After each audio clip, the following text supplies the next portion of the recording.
Hello, and welcome to our UCR video library series. Today's webinar is titled Helping Toddlers with Big Emotions. This is learning care steps, which comes from a portion of parent-child interaction therapy with toddlers. And I am Emma Gerard, Senior Clinical Psychologist and Assistant Professor of UC Riverside School of Medicine, and I'm happy to be your webinar host today. As we begin, I want to have a few thank yous for people not in the audience currently, but who helped make this video project possible. So a thank you to Anna, Sarah, Kendrick, Dim, Preston, our UCR School of Medicine IT team, particularly Scott and Ruben, as well as Corey Linneman from West Virginia University, and all our Pcit Toddler families and caregivers who have helped share our videos to make this webinar possible. I also need to thank some of the co-authors of Pcit Toddlers. The work that I'm presenting today is a collaboration of all five you see pictured in this photograph. That includes my fellow colleague Jane Kohlhoff, Susan Morgan, Nancy Wallace, and Cheryl McNeil. So who am I? Emma Gerard. I am a clinical psychologist, as I stated earlier, who works at UC Riverside School of Medicine as an assistant clinical professor within the School of Psychiatry and Neuroscience. You'll also see, though, that there's a big RV in this picture, and that is because I work at Riverside University Health System Behavioral Health as part of the preschool 0 to 5 programs. This mobile bus goes to 12 different Head Start sites throughout Riverside County to offer behavioral health therapy and intervention to caregivers and families throughout our region. And so I wanted to also share a couple of pictures of my own family, my children and my spouse, as well as all my current nieces and nephews. And finally, in the center top, a picture of UCR when it's in a beautiful, clear day, a vantage point from Rubidoux Mountain. I do have some disclosures to share with you. As an author for the Pcit with Toddlers book, I do receive some royalties there, as well as some of the other organizations that I work with. However, there are no conflicts of interest to report in this webinar series. What I'd like us to do first is take a look at a video of a little guy who's experiencing a big emotion. He's having a big feeling, and this video was played at a conference back in 2013 that I attended in Boston. And it was at this conference, after watching this video, that myself and fellow colleagues got together and realized, wow, if we could create a training platform or develop an acronym to help people realize techniques to soothe and relax and help toddlers learn to regulate their emotions, we might really be offering some positive feedback into the world. And so this is the catalyst video that I'd like to share with you all. I do want to warn you, it is a bit difficult to watch. Have your volume control ready. You will likely turn it down during this video. Do see how the caregiver and child engage with one another. Maybe what techniques the caregiver is using to soothe the child and how the child might respond to some of those techniques. I'm going to roll the tape and let you have a moment to see what you think. Kai throws his temper tantrum when I take away his toothbrush.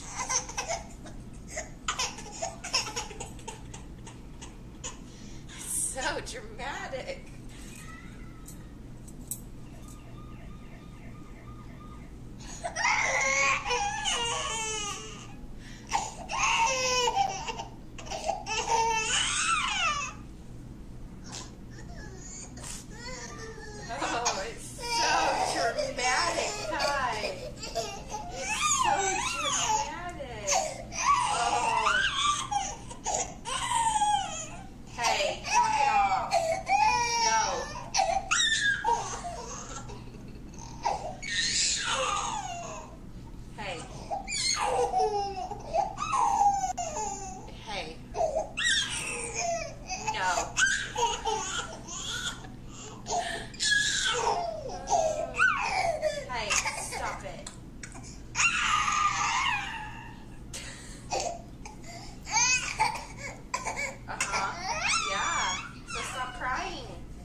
Okay.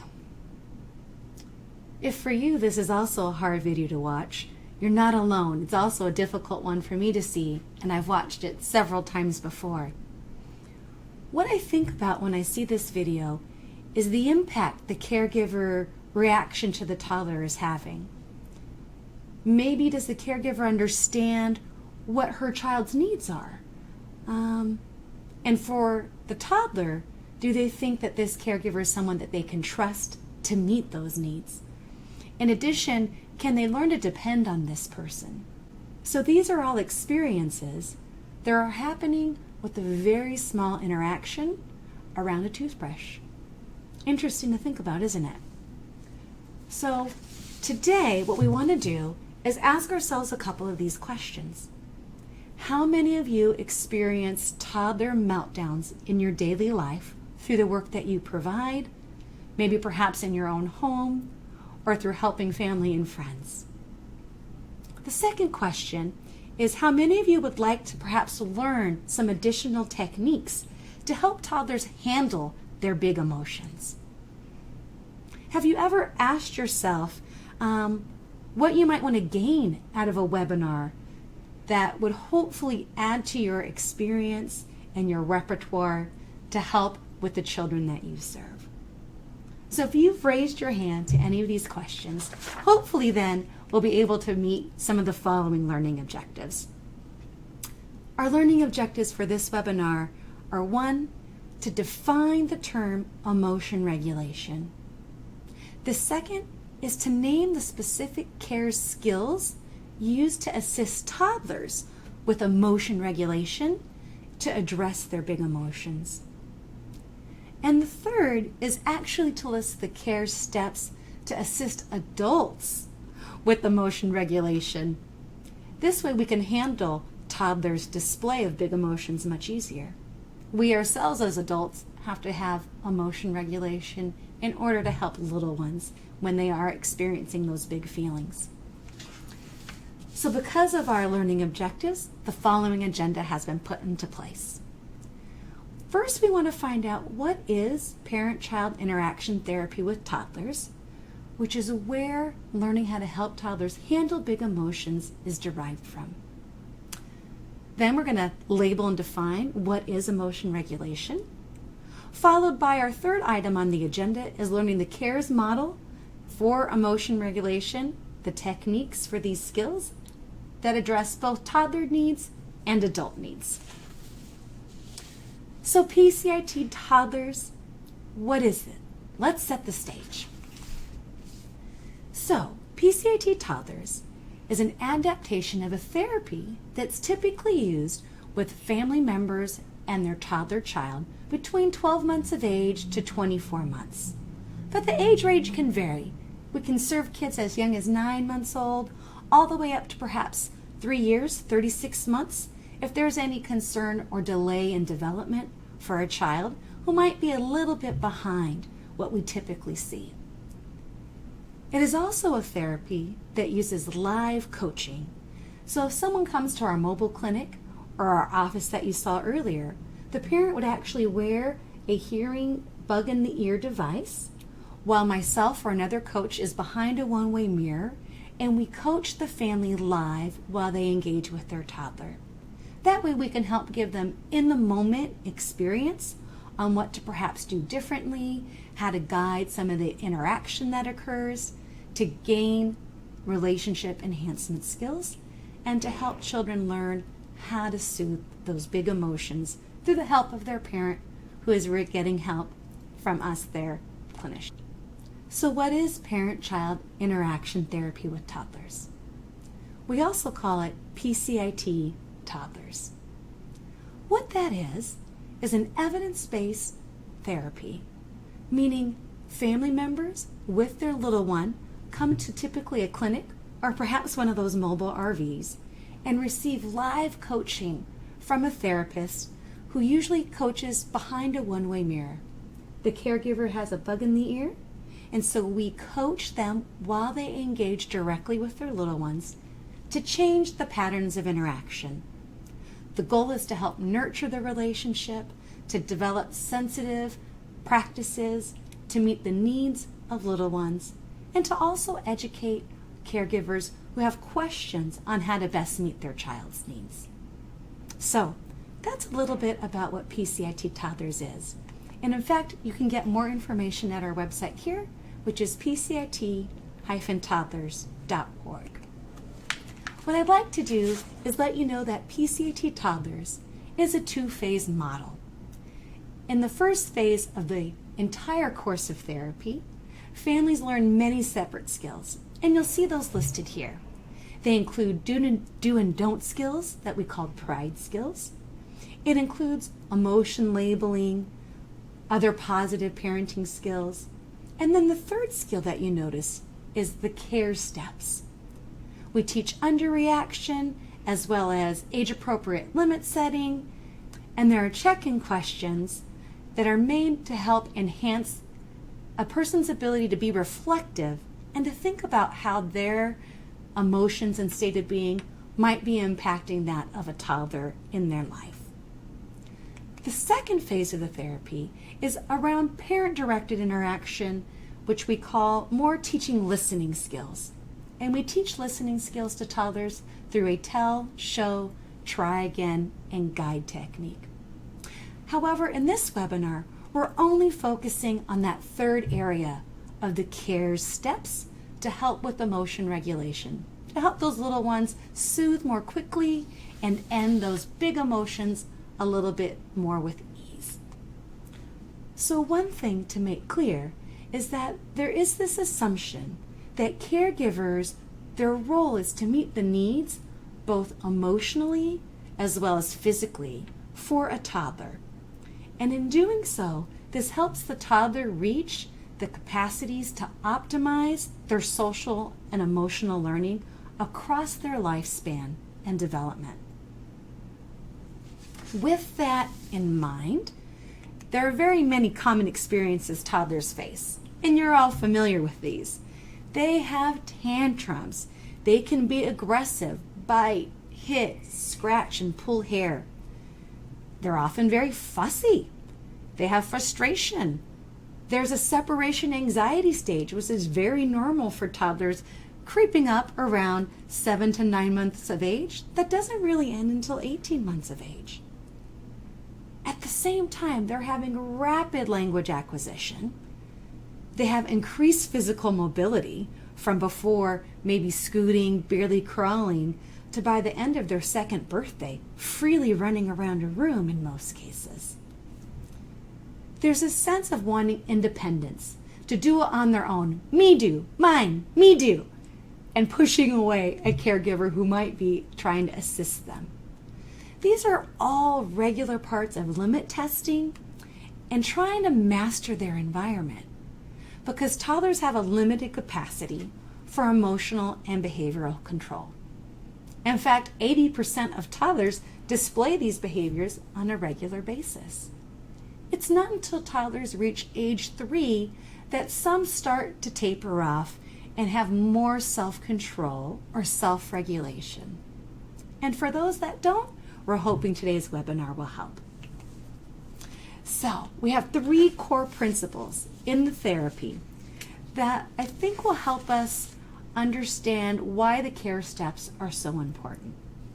The 3 core beliefs we have in doing work in Pcit Toddlers is that disruptive behaviors that children display, especially when they're in the toddler age range, which is age 12 months to 2 years, 3 years old, they're often signs of emotional dysregulation. They're not really signs of deliberate negative attention seeking. So a child at this age, crying, throwing, biting, they're not actively thinking, aha, I know if I throw this, then that will get you so irritated, you'll give me the toy I want. They just are overwhelmed and don't know what else to do. The second core belief coming from Pcit Toddlers is that the early caregiver-child relationship is the model, it is the vehicle through which these toddlers learn emotional and behavioral regulation. And third, toddlers do have the capacity to learn how to listen, learn how to follow direction. yet they need guidance and a breakdown of the multiple steps involved to get there. So with these beliefs in mind, let's go right to our agenda item. What is emotion regulation? Some of you may recall Disney Pixar's movie, Inside Out, which is great. It talks about all the different emotions contained within one individual person. When we look at psychology, there's a much denser definition to emotion regulation, and I'm going to read it for you. It defines emotion regulation as a process by which individuals influence which emotions they have, when they have them, and how they experience and express these emotions. Okay, that's a huge definition. What does that really mean? What we believe is that, in other words, emotion regulation has three parts. The first is, how do I interpret and give meaning to emotions? The second part is, how do I feel about these emotions right now in the moment? And the third is, how do I experience these emotions and show others the way that I am feeling? So, how does a toddler learn this really complicated skill? Well, through scaffolding and role modeling. Scaffolding here, which we see on the Statue of Liberty, is the idea that children need a solid foundation, a solid structuring. So scaffolding is a teaching method that enables a toddler to solve a problem, maybe carry out a task, or achieve a goal. They need this through gradual supports. Over time, the layer of support can be taken away so that the toddler can successfully learn the skill on their own.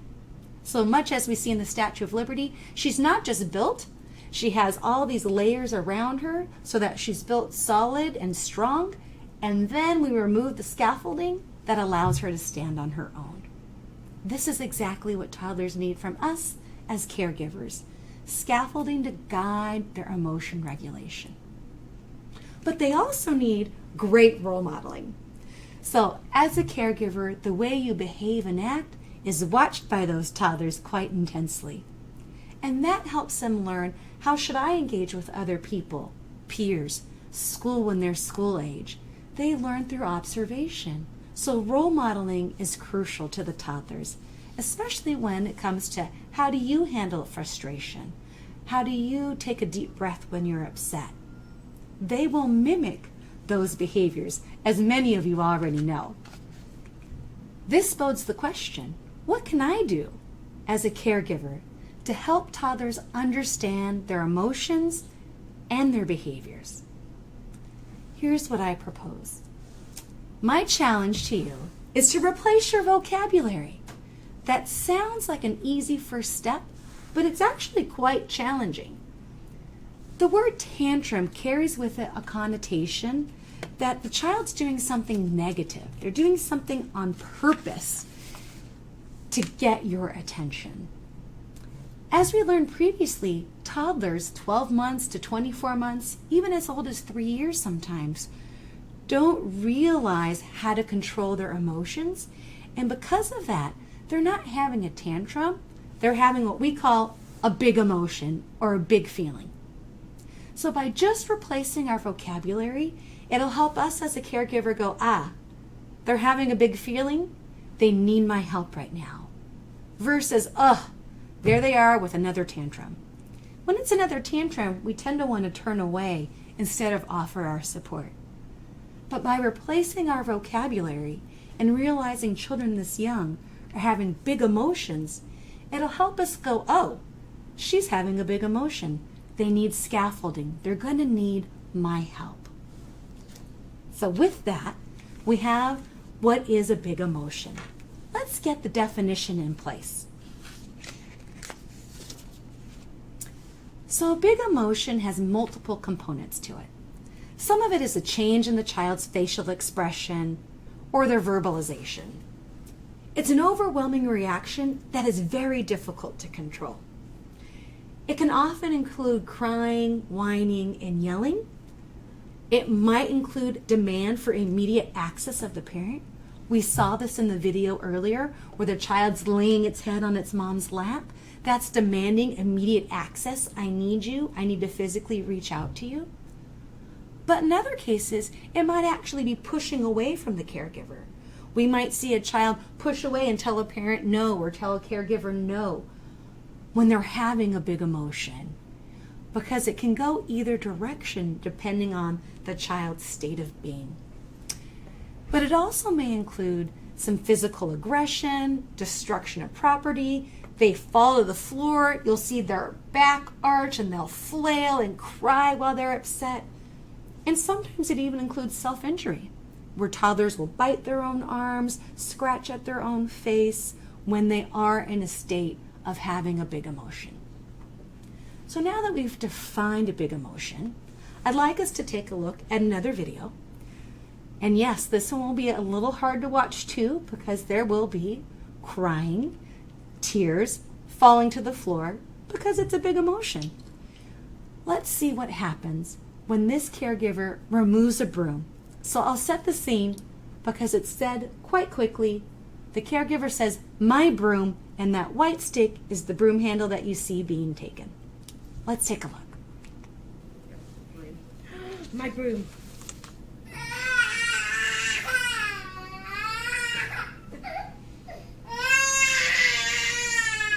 Oh no, she's so sad.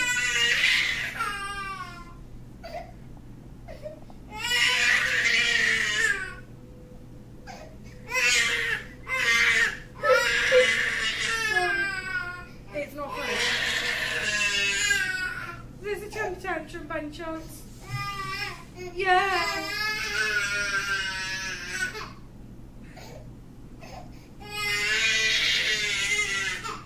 Alright, I'm going to stop taking the technique.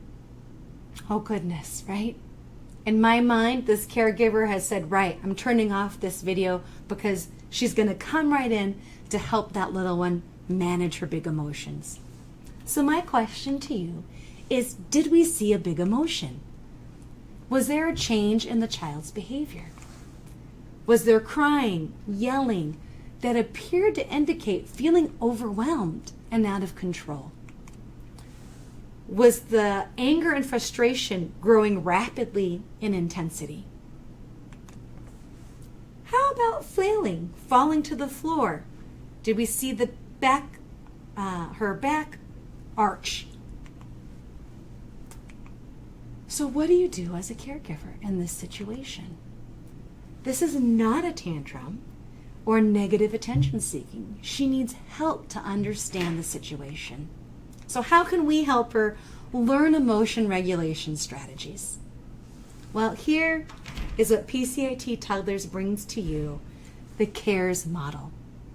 So CARES is a series of techniques and steps that are not necessarily used in order. They're most effective at early signs of having a big emotion versus waiting until the child is really upset and dysregulated before implementing the techniques. Each step of CARES is not necessarily required to help a child relax and calm. And caregivers also learn adult CARES, which we'll be hearing about later. I think the main point is that the goal of the CARES techniques is to provide sensitive and nurturing caregiving. So here you can see we have two handouts. There's a handout specifically to toddlers, and so we see that name highlighted above. There's also a handout for adults. We're going to start with looking at the toddler handout specifically. So what is the first letter in CARES? C, which stands for come in. By coming in closely and calmly, it helps a child know that you're available to be there for them without overwhelming them or adding to their already stressful situation. When we think about the size difference between a toddler and a caregiver, it's quite vast. So if we stomp across the room to offer help and they're already in a state of a big emotion, it could be a little more alarming to the toddler. So the C of CARES is to come in calmly, come in close, get near the child so that they know you're available to support them. This also helps increase the sense of trust that a toddler has in a caregiver. The A in CARES stands for assist. If there's a way to assist the child in what's distressing them, we can go ahead and do that. For example, many toddlers might get frustrated if they're trying to put in a toy into a small spot. So they might have a big emotion, start to cry as they struggle to fit the piece. Assist, however, means help the child by placing your hand on top of theirs, saying, oh, we have to turn the piece to assist them in problem solving. Because often what can happen is, oh, give it to me, we take it, we fix it, we give the item back, which is not assisting the child in learning that independent skill.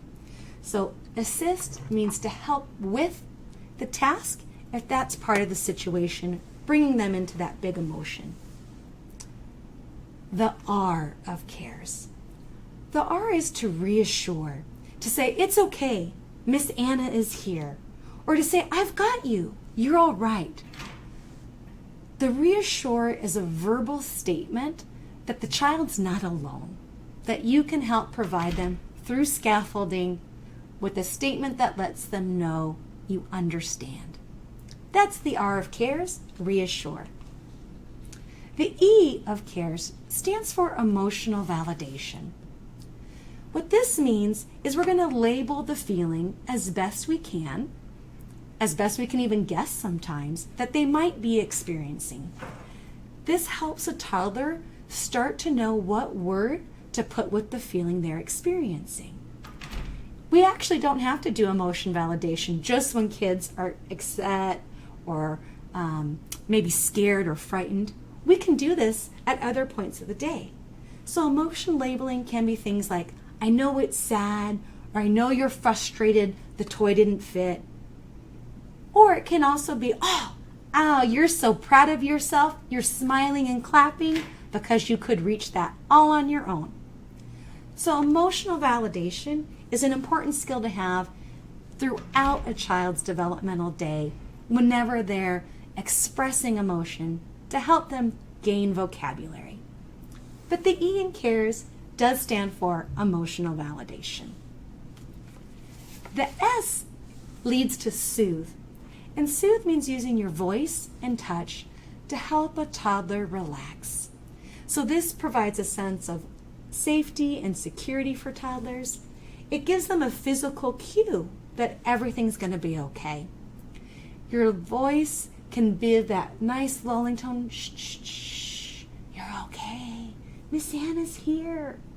So in that situation, I provided soothing with reassurance. I gave the words with a tone of voice and a sound that helped relax the child. This includes giving little cuddles, pats or rubs on the back to help them relax. So S in CARES is Soothe. Let's watch a little bit of CARES in action.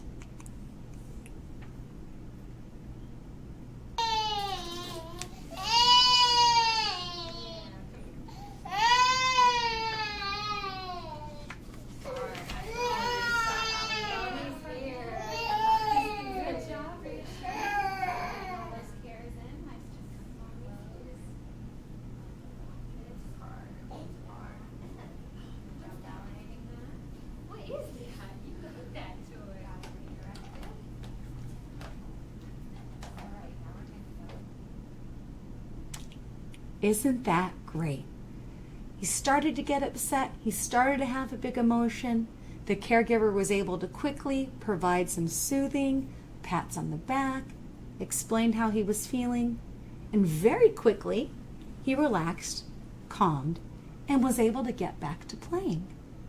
It's quite fascinating because when we realize that these big emotions are not tantrums, they're actually bids for help, we as caregivers can come in much more easily, provide them the care steps they need, and then get back on track, which makes our day go actually much more easily than if we thought it was a tantrum. We might turn away, we might not engage the toddler, and then they become more and more upset, more and more dysregulated, and it becomes more irksome for yourself, for other people around, and then it takes much longer to soothe as well. So the earlier we can apply the care steps, the better for the toddler and for yourself.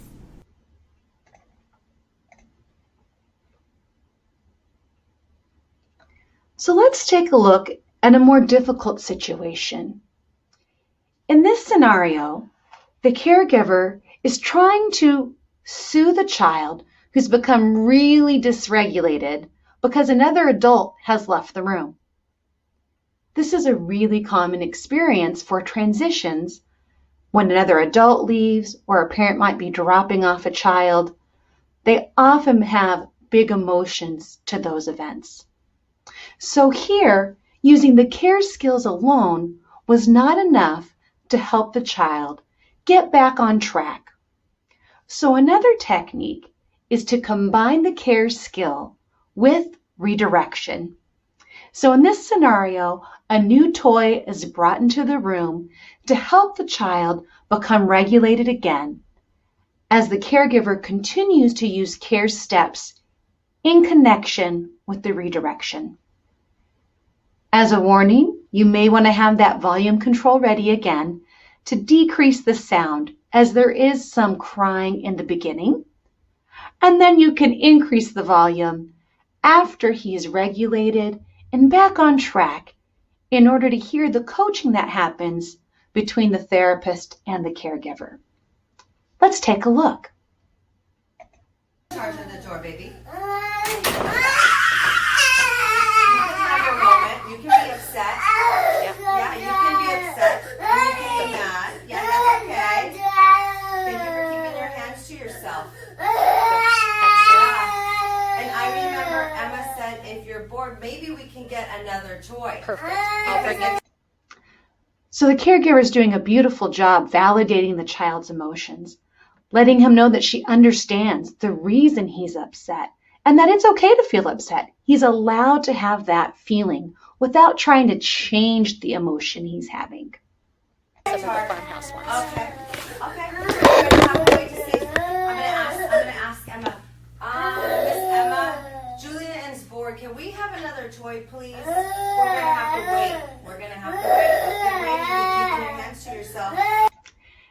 What's beautiful here is that the caregiver has recognized that he is stuck in this big emotion of a feeling, and she's relabeled it as him feeling bored. And because he's bored, she's asked for assistance with the redirection to have a new toy brought in. And this is a great technique with children to say, I see that you're bored now. You're ready to change activities. This also relabels the feeling of having a meltdown or a tantrum into recognition that the behavior is a big emotion and that they need help from an adult to get them out of the scenario. And no hurting. Oh, come in. Okay, I have some farm animals Oh, for us now. that's good. Because you're all done playing kitchen and you're done with the dolly, so we have a farmhouse. Thank you. You're welcome. Some horses and cows. Yeah. And here's the tractor. So you can have those for now. No. That's a good toy. Oh. And here, the caregiver who entered is very aware of the care step being used and the art of redirection. And so they simply bring in the new item and toy in a really positive, fun, uplifting way to help the child learn this is how we can move on and this is how we can redirect ourselves when we're in a big emotion feeling. They quickly leave and let the primary caretaker continue to help soothe the child. My.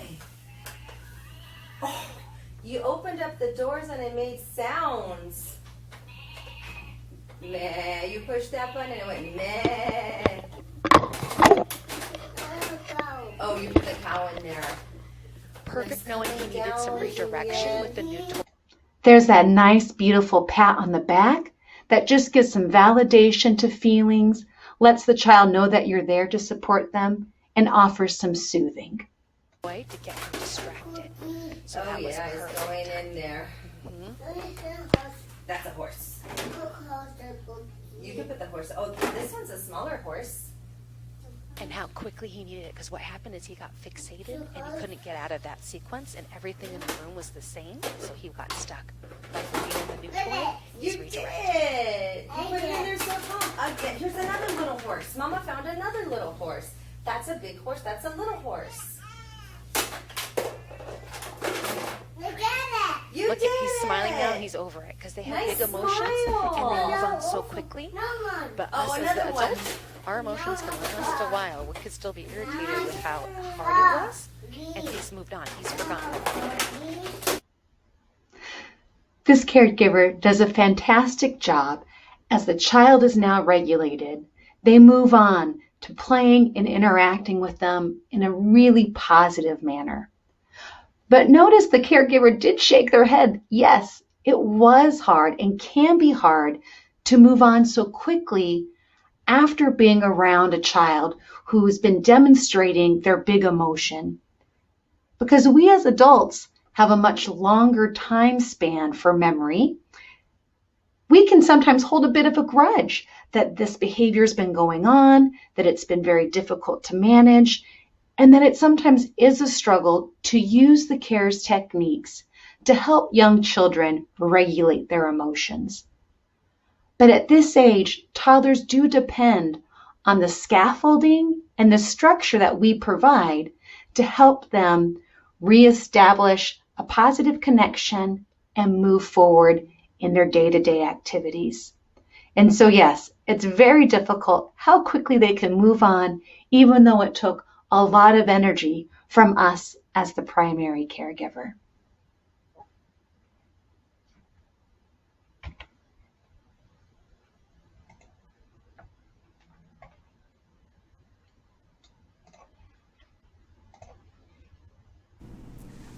Well, let's be honest.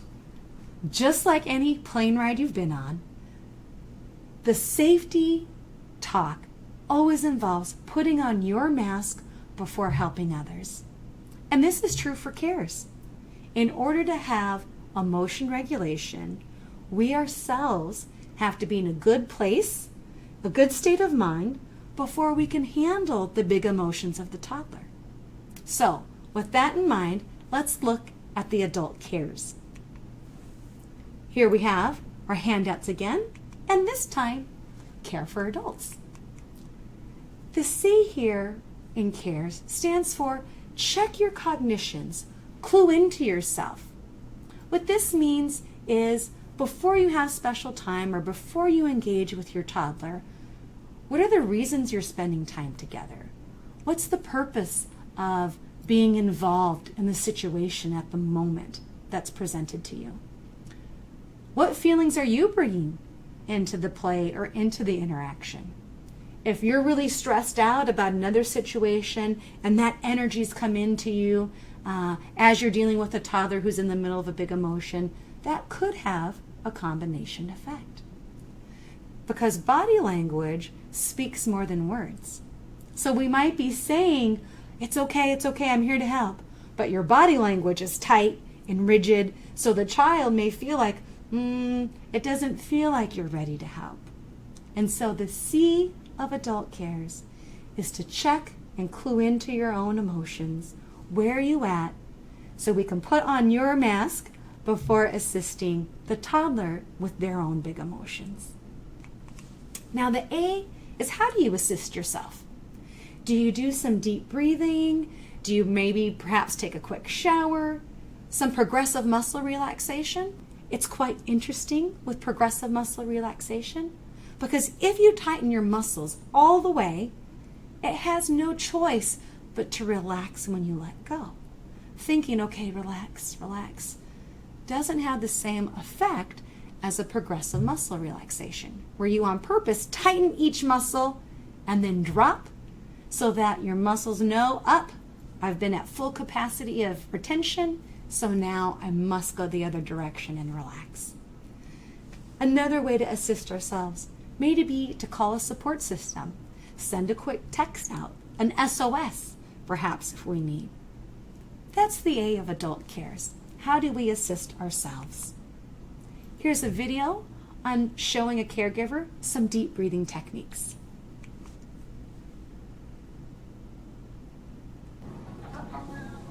All right, so I'm going to have us do a little bit of relaxation because sometimes it can be difficult when you're at home all the time caring for any little need you have. So I'm going to have you do some deep breathing. We're going to put one hand on your chest and then one on your stomach. And we're going to try to do breathing from the diaphragm. So we want our stomach to inflate like a balloon, and we want our chest to stay still. And that's really going to calm us down. So when you're ready, we can close our eyes and take a deep breath in. We're going to count to 4 as we breathe in, and then we're going to count to 4 as we breathe out. So ready, deep breath in, 2, 3, 4, and out. 2, 3, 4. We'll do that again. Deep breath in, 1, 2, 3, 4, and out.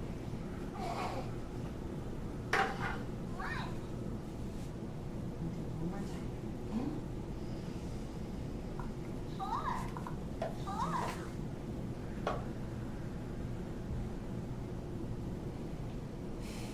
Great. You can kind of wiggle your shoulders a little bit. We can get tense running around, carrying a baby all the time.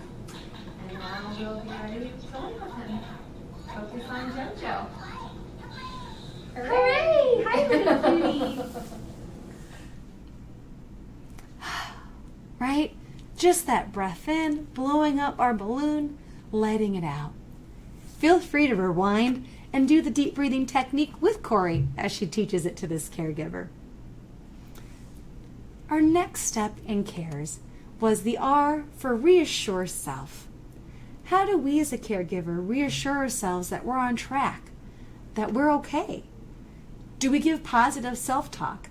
For example, this child's had a rough day. Perhaps they're teething, but I remember a time that was really nice yesterday. Or I know that by after nap, they're going to be in a much better space. How do we give ourselves positive self-talk to get through the more difficult challenges that are a natural part of child development? And what do we see in the future that might bring us some joy as we engage with this particular child, especially in the midst of trying to be in the right frame of mind before we help that little one with the big emotion that they may be having? And the E is our own emotional awareness as the adult. Toddlers are really good at tracking the emotions of others. It's almost like they have a sixth sense at this young age where they have instincts to feel your vibe or your energy. If you're frustrated, they get a little bit more cranky. It's the worst thing ever, because when we're under the weather and have a cold is when we'd like them to be the happiest. But almost inevitably, when we're under the weather, they're upset and cranky and under the weather too. So having time to play and engage and to do other soothing techniques really allows you to think about wonderful moments that you've shared together, and that this hard time may pass and you just need a little more space and sometimes a new day to get things restarted. The S in adult cares is being sensitive and soothing to yourself. How are you saying, I'm kind, I know this is past, I'm a great caregiver, doing the best I can with the resources I have and what is made available to me? And all children are different. None of them arrived at your doorstep with a manual either. So it's always a bit of trial and error with every personality to see what will work best with each kid that you are providing care for.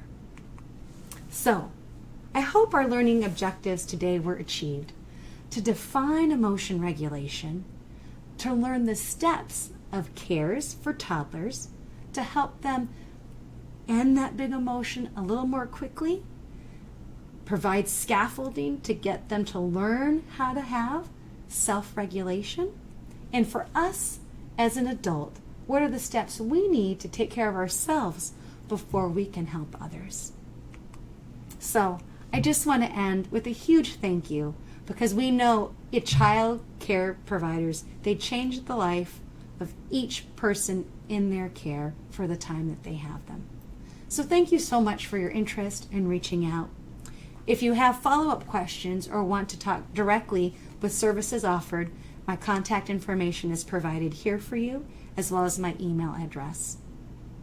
Appreciate your time, and if you're interested in references, some of the slides next will show the references used to create these materials today.